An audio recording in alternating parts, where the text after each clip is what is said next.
כלומר, בואו התחילה לעשות סקינקר לפנים. שמתי קרם פנים, מרחתי ואז שמתי רטיות. עכשיו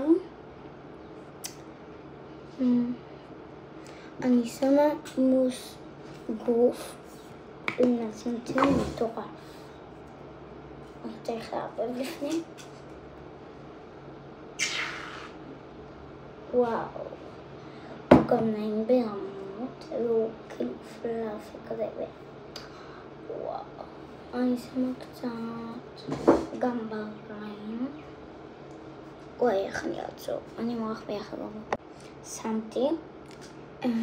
עכשיו נעבור לזה קרם גוף. זה היה מוס גוף. אני רק יכול למקום. וסדרתי.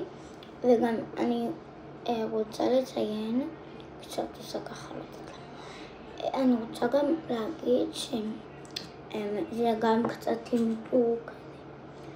אז אני שמה תוכן, מי שרוצה גוון 38, יש לי גם גוון 30 מושלם בטירוף. זה הקרמים, זה לא העיפרונות, זה לא העפרונות. ניסים לחשוב. ככה הוא נראה על השפתיים.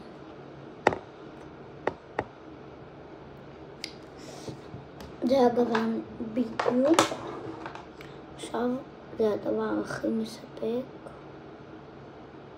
וואי, איזה כיף להוריד את זה. שיספוג לי את כל הלכלוך.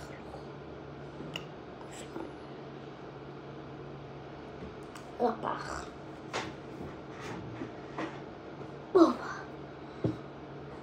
זה גם עשה לי גלור בטירוף. עכשיו אני שמה מעל קרם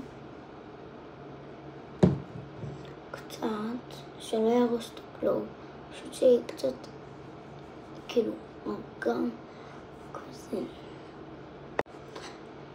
שכחתי להגיד, רציתי לעבור לקרם גוף. אופה, שכחתי. בואו לחלק את העין, כי אין לי זמן.